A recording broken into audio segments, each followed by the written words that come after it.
네, 2013년 9월 16일 월요일 뉴스 독립군 데일리 고발 뉴스입니다. 곽상도 민정수석은 이중희 청와대 민정비서관에게 최동욱 검찰총장의 사찰 자료를 그 파일을 넘겨줬다고 합니다. 박 의원은 청와대가 이 사찰 자료를 바탕으로 8월 한 달 동안 최 총장을 사찰했다고 주장했습니다. 박 의원은 또 청와대 민정비서관이 서울중앙지검 공안 2부장과 자주 통화했고 이에 최 총장이 2부장에 대한 감찰을 지시했다고 밝혔습니다. 청와대가 국정원 대선 개입 수사를 법대로 진행해온 최동욱 검찰총장을 못마땅하게 여겨서 사찰을 벌인 끝에 쫓아내기로 작정을 했다 하는 그런 내용인데요. 쫓아낼 방법으로 택한 게 바로 조선일보 보도였다는 얘기입니다. 이런 가운데 실제 조선일보의 해당 기사가 보도되기 이전에 청와대 민정비서관이 이를 미리 알고 있었다 하는 이런 충격적인 주장이 검찰 내부 게시판에 검사에 의해서 올랐다고 조금 전 보도가 됐습니다.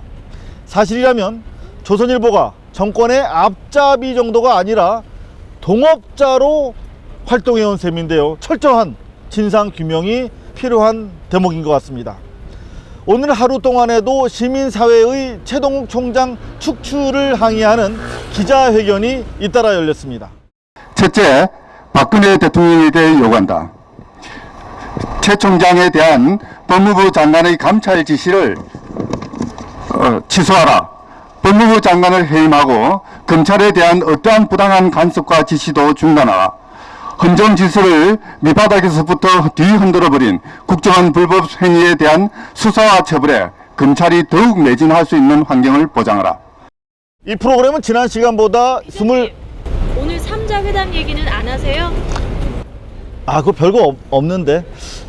네, 오늘 김한길, 박근혜 두 사람 청와대 요구대로 양복 차려입고 1시간 반 동안 국회에서 만났는데요. 김한길 대표, 국정원 선거 개입 사과하라고 했더니 그거는 지난 정부에서 일어난 일인데 내가 왜 사과하느냐며 박근혜 대통령 거부했다고 합니다. 회담은 내내 썰렁했는데 특히 김한길 대표 조롱당하는 분위기였다고 합니다. 그래서 거기에 이제 취재한 기자가 네. 이제 김한길을 보고 최경환이가 네. 뭐 서류를 많이 들고 들어오니까 그 공부를 하시려면은 뭐 미리 하고 오셔야지 여기서 공부하면 어떡합니까? 그렇게 얘기를 했다. 그렇게 이제 그리고 또 황우여도 그 공부는 미리 해야지 어쩌고 그렇게 얘기하고 그다음에 이제 김한길이가 서류를 보려고 이 사람도 나이 든 양반이니까 잘 안 보이잖아요. 네. 노안이 돼가지고 그래가지고 안경을 찾아서 끼니까 뭐 안 보이면 뭐 보지 말지 이런 식으로 얘기를 했다는 거예요. 김한길 대표는 더 이상 민주주의 회복에 대한 기대가 없어졌다. 천막으로 돌아가겠다. 이렇게 말했다는데요. 똥인지 된장인지 맛을 봐야 아느냐. 민주주의 회복 가능성이 없는 건 김한길 대표 본인만 몰랐던 거 아니냐. 이런 혹평이 일고 있습니다. 사실 그냥 넘어가도 되는데 저희 작가께서 궁금해 하셔가지고 간단하게 정리해 드렸습니다. 이 프로그램은 지난 시간보다 24분 늘었네요. 감사합니다. 모두 5,385분의 고발뉴스 정기구독 후원자 제공입니다. 일주일만 해외에 나갔다 오면 외계인이 되는 나라가 바로 우리나라죠. 너무 생겼다 사라지는 뉴스가 많아서 그런데요. 요즘엔 하루만 인터넷을 안 봐도 세상이 어떻게 돌아가는지 자꾸 옆구리를 찔러서 물어보게 됩니다. 지난주에도 그랬는데요. 이석기 의원 파문이 가라앉을만 하니까 최동욱 검찰총장 기사가 터지더니 법무장관이 감찰을 한다고 하니까 또 사표를 쓰고 알아보니까 배우가 청와대라더라. 뭐 이렇게 경랑이 일었는데요.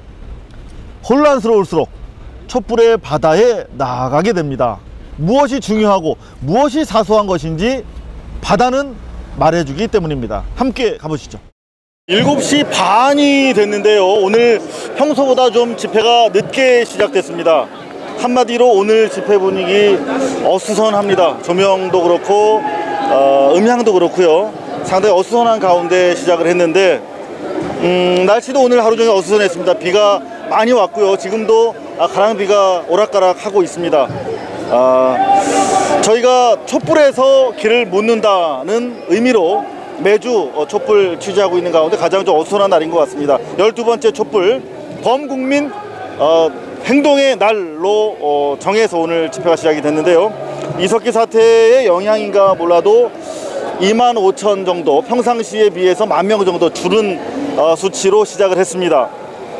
조금 전 최동욱 검찰총장이 옷을 벗었습니다. 황교안 법무장관이 감찰에 들어온다는 이야기를 듣고 1시간도 안 돼서 옷을 벗었는데요.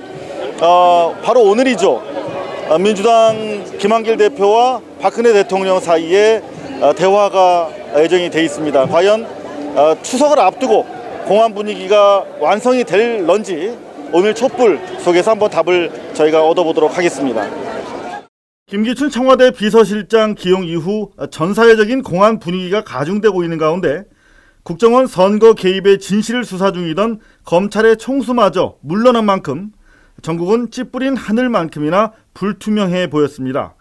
참여연대와 민변 등 289개 시민단체로 구성된 시국회의의 이날 촛불은 그래도 촛불은 계속된다는 구호로 시작됐습니다. 기조 발언자로 나선 박서군 한국진보연대 대표는 황교안 법무장관이야말로 국정원 대선 공작 사건 수사를 방해했던 인물인 만큼 물러나야 할 사람은 바로 법무장관이라며 목소리를 높였습니다. 검찰총장까지 쫓아내는 이 지저분한 정치공작 배후 세력이 누굴까요? 예, 박근혜 가기 전에 국정원 한 번 더 손봅시다. 국정원 이대로 놔둬서는 안 됩니다. 검찰총장까지 쫓아내는 무소불위의 못된 권력을 부당하게 휘두르고 있는 국정원 확실하게 해체 수준으로 개혁해 나갑시다. 우리는 이렇게 요구합니다. 박근혜 괜히 폰만 작업해서 딴소리하지 말고 제대로 대통령으로서 제대로 국정을 수행하고 책임질 것을 요구합니다.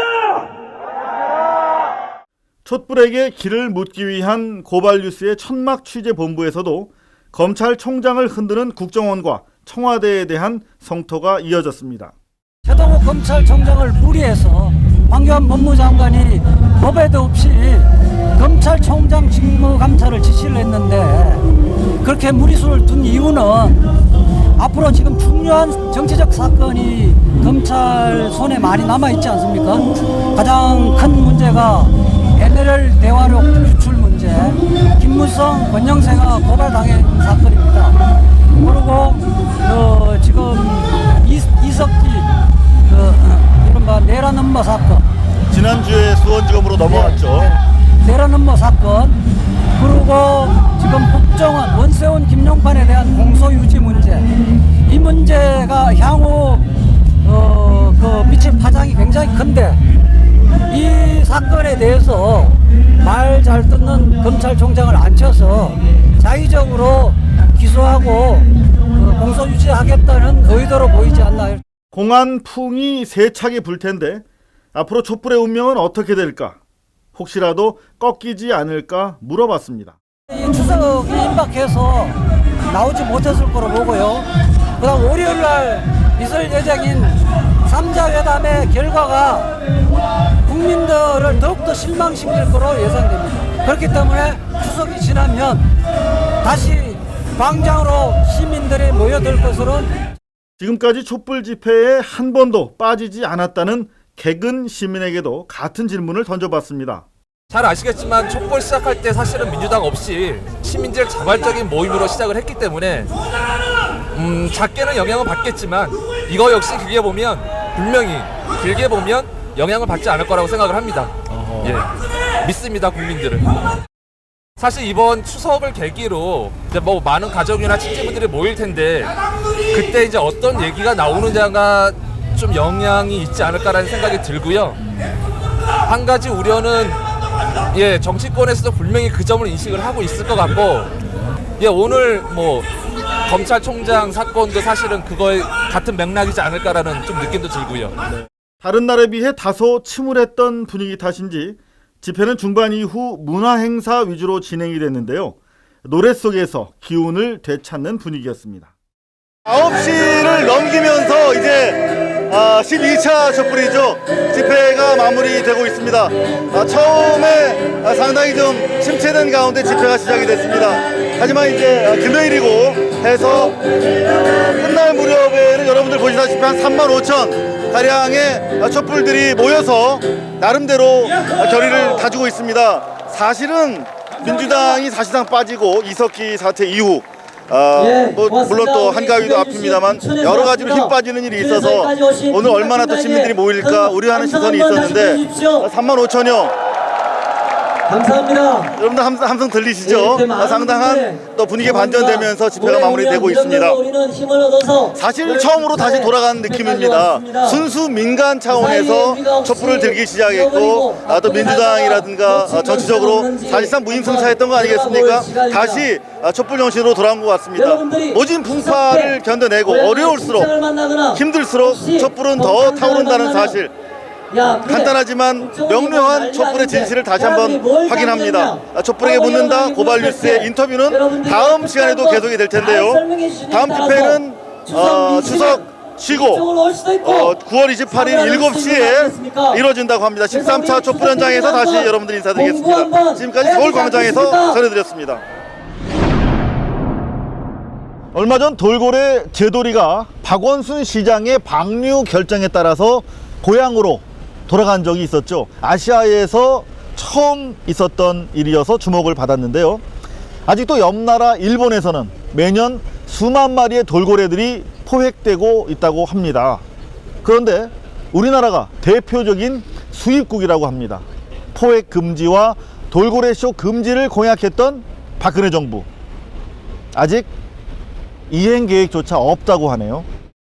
일본 혼슈의 중서부에 위치한 와카야마현에는 타이지라고 하는 작은 마을이 있습니다.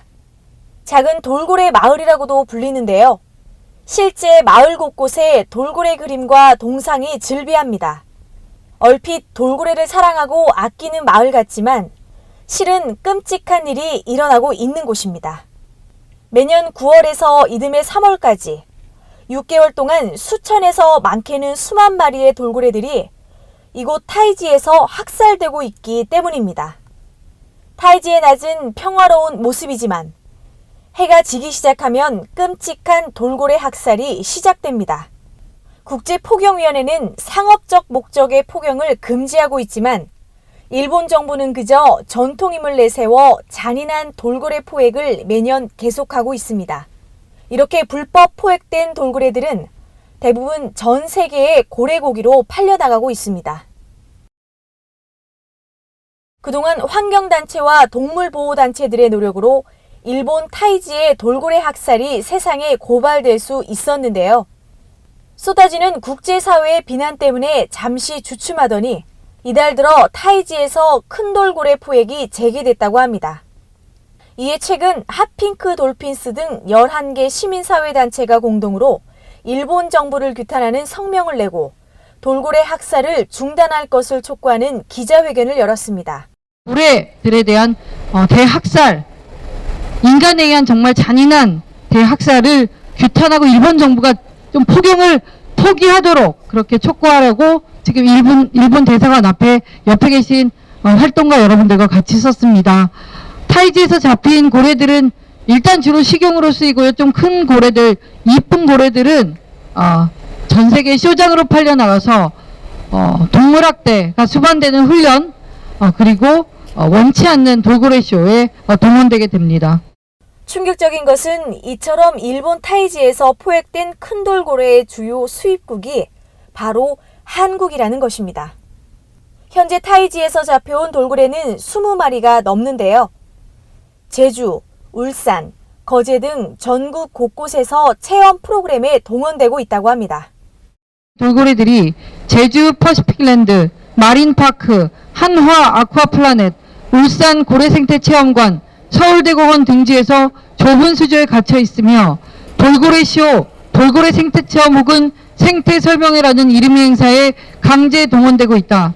거제 시월드 같은 곳에서도 타이지산 큰 돌고래를 수입하여 돌고래 체험 프로그램을 준비 중이고 앞으로 이와 같은 일본산 돌고래 수입은 더욱 즐거워질 것으로 보인다. 전 세계적인 흐름을 거슬러 돌고래 쇼와 체험 프로그램을 오히려 확대하고 있다는 얘긴데요. 기억하실지 모르겠지만 돌고래 포획을 금지하고 나아가 돌고래 쇼를 중단하자는 게 박근혜 대통령의 대선 공약이었습니다.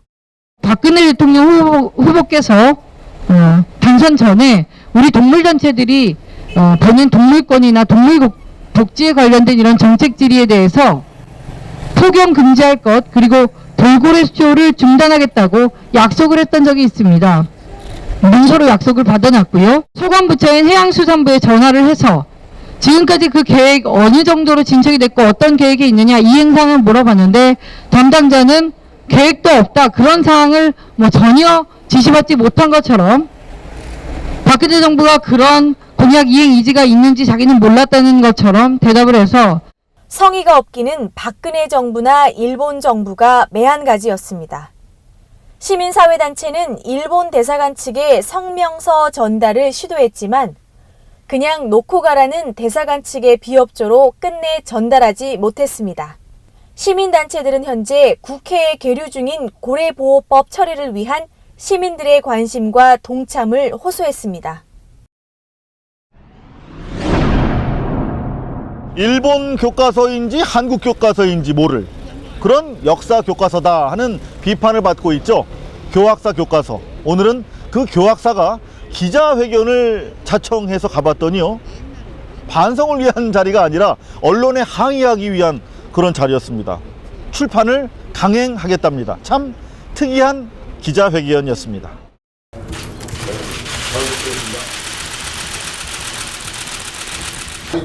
우리 부분 인정하는 거죠. 그러니까 말씀을요 좀 이렇게 토를 달지 마시고 있는 거니까 저희가 있는 그대로 설명하려고 기자회견을 하는데 제 말투 하나를 가지고 그렇구나 그건 저희 삼가해 주세요. 토다는 질문은 삼가해달라던 교학사 홍보이사 돌연 한겨레 기자를 찾더니요. 역시 삼가해달라고 주문합니다. 그리고 여기 한겨레 기자 오셨습니까? 한겨레 신문 오셨나요? 자, 한겨레 신문에는 밀실에서 검정을 야합했다고 그런 말이 있는데 절대 그런 일 없습니다. 그리고 저희가 명확하게 보여드렸으니까 앞으로 그런 기사는 나오지 않았으면 좋겠습니다. 그런가 하면 교학사 자랑을 시작하는데요. 자랑을 늘어놓기에는 부적절한 자리가 아니냐 하는 지적도 무시합니다. 교학사 한국사 대사전이라는 그런 책을 설립자 양철호 회장님께서 약 100억 원에 걸친 투자 17년 동안 100억 원을 투자하셔서 저번 5월 1일 날 출간을 하신 바도 있습니다. 하필 자랑거리로 올린 게 한국사 대사전이네요. 이 책도 역사교과서와 함께 최근 비판의 대상이 되고 있는 책인데요. 제주 4.3 항쟁을 폭동으로 기술하는 바람에 현재 제주도가 난리 났습니다. 시민단체들 즉각적인 파기를 요구하고 있는 그런 책입니다. 교학사 결국 역사교과서 출판은 강행할 것이다. 저자들이 수정을 거부하고 있어서 자신들도 어쩔 수 없는 상황이다 라고 밝혔습니다. 저자야 자기의 혼신을 다해서 한 것이니까 포기하지 않을 수 있다는 건 충분히 이해가 되고요. 변호사가 원치 않으면 수정 고안이 안 된다는 그렇죠. 그럼 못하는 거죠. 그럼 못하는 겁니다. 네. 현재 저자는 사실관계 오류 외에 이를테면 강화도 조약이 평등조약이었다는 등 일제에 편향된 역사관은 수정할 의사가 없다 이렇게 밝히고 있거든요. 교학사는 바로 그런 저자의 입장을 충분히 이해하고 있다고 언론에 밝히기 위해서 기자회견을 자청해버린 셈이 됐습니다. 민족문제연구소는 즉각 반성 못하는 교학사에 실망감을 표시한다는 입장을 내놨는데요. 시민사회단체의 교학사 교과서 45종에 대한 불매운동이 본격화될 전망입니다. 뉴스 독립군 데일리 고발뉴스 2013년 9월 16일 월요일 순서 마치겠습니다. 시청해주신 여러분 감사합니다.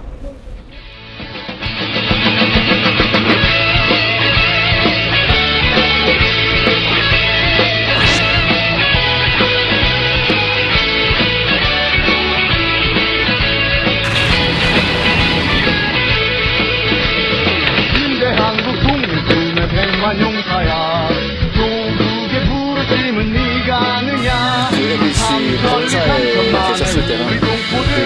때문에 이렇게 썩썩 있을 일이 없었겠죠.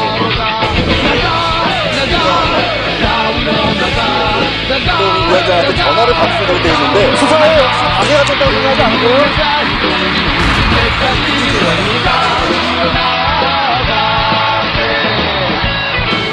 10년 전에 이제 고발뉴스닷컴 이상호 기자의 고발뉴스라고 하는 홈페이지를 만들면서 그때 사실 어렸을 때 초년병 기자 생활을 할 때부터 너무 많은 사람을 구속시켰거든요. 그리고 너무 많은 사람을 다치는 걸 봤고. 근데 내가 도대체 이 기자직을 왜 하는 건지 되게 회의가 됐더라고요. 그래서 내가 그 홈페이지에도 담아놓은 얘기지만 이게 국민의 산물이에요. 그러니까 고발은 사람에 대한 증오가 아니라 사회에 대한 사랑입니다.